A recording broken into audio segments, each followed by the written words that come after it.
चलो बच्चा, अभी हम स्टार्ट कर रहे हैं एक नया पॉइंट जो बेसिकली है जब पार्टनर बीच में से रिटायर होता है वो प्लान वे में होता है, लेकिन जब डेथ हो जाती है और उसके अकाउंट्स कैसे क्लियर करना है, कौन कौन से अकाउंट ओपन करना है वो ध्यान से समझना है।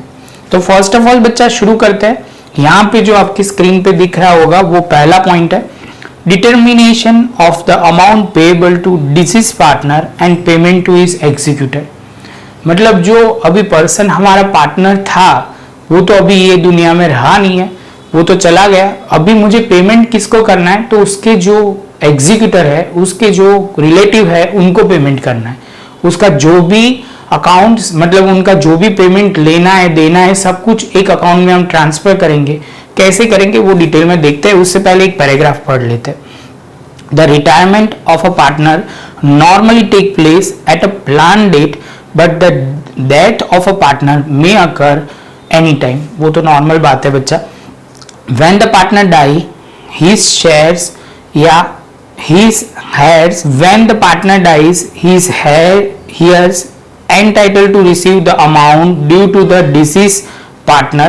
सिंपल सी बात है, उनके जो भी होगा उनके रिलेटिव हेड्स, मतलब उनके जो होंगे नेक्स्ट जनरेशन को पेमेंट होगा। The heirs of a deceased partner are also entitled to receive the share of a profit of the firm from the beginning of the year to the death। तो वो बोल रहे हैं कि sir इसको क्या क्या मिलेगा, तो सिंपल सी है, ईयर स्टार्टिंग से लेके उनकी डेथ होती है तब तक उनको इंटरेस्ट ऑन कैपिटल मिलेगा, सैलरी मिलेगी, प्रॉफिट मिलेगा। और दिया हुआ है the heirs of a decease partner are entitled to receive the following. इससे अच्छा है बच्चा, ये तो मैंने खाली पैराग्राफ एक पढ़ा, उसके बाद जो मैं करवा रहा हूं वो ध्यान से समझना।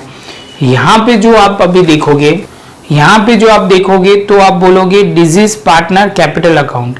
तो यहाँ पे आप बहुत सिंपल वे में क्या क्या उसको देना है, क्या क्या उसको से लेना है।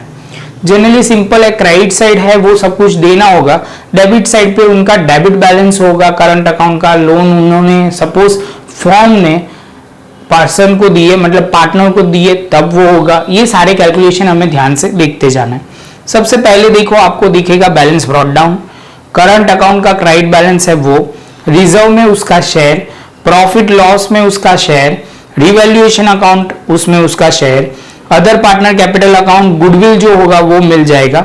अभी यहाँ पे जो होगा ना, interest on capital, salary, loan, interest on loan, profit and loss, suspense account, ये सब होगा वो डेट के हिसाब से डिस्ट्रीब्यूट होगा। क्या होगा बच्चा, डेट के हिसाब से डिस्ट्रीब्यूट होगा। वो आपको अभी तक समझ में नहीं आएगा, एक सम करोगे पूरा क्लियर हो जाएगा। सामने की ओर देखोगे तो करंट अकाउंट, रिवैल्यूएशन अकाउंट, आप बोलोगे profit and loss account, goodwill account right of किया है, जो आप बोलोगे एसेट साइड पे सर दिखाया गया है वो, ये सारे एसेट साइड ही होते हैं। जो करंट अकाउंट होता है, प्रॉफिट एंड लॉस अकाउंट होता है, गुडविल होता है, ड्रॉइंग अकाउंट सपोज सब में दिया हुआ है तो इंटरेस्ट ऑन ड्रॉइंग है तो वो लिखना है, एडवर्टाइजमेंट कैंपेन अकाउंट एक्सपेंस वो भी लिखना है, और अभी तक का कोई लॉस हो रहा है तो भी यहाँ ट्रांसफर हो जाएगा। Profit and loss suspense account, अभी बीच में आप कभी भी अकाउंट ओपन करोगे प्रॉफिट एंड लॉस का, आप प्रॉफिट किसी को देते हो तो एक profit and loss suspense account से हम वो उसको रोटेट करेंगे, एंट्री को पास करेंगे। तो इसमें लिखा हुआ है share in loss till the date of death. तो ये सिंपल सी बात थी, टोटल एंट्री कर लो, बात खत्म हो जाएगी। नेक्स्ट सेशन में बच्चा हम जो एक डिस्कस करने वाले हैं बहुत इंपॉर्टेंट पॉइंट, मुझे ये पॉइंट लगता है ये स्टूडेंट को ध्यान से समझना चाहिए। तो वो प्रॉफिट को कैसे डिस्ट्रीब्यूट अलग अलग तरीके से कर सकते हैं वो ध्यान से देखना है। तो बच्चा वो नेक्स्ट लेक्चर में डिस्कस करेंगे। ये यहाँ पे मुझे सिर्फ इंटरेस्ट था, ये जब पार्टनर रिटायर होता है, नहीं डिजीज होता है, रिटायर तो नॉर्मल होता है वो, उसमें कोई प्रॉब्लम नहीं है, लेकिन जब पार्टनर में बीच में डेथ होती है तो उसके अकाउंट कैसे ड्रॉ किए जाते हैं, तो ये ध्यान में रखना है।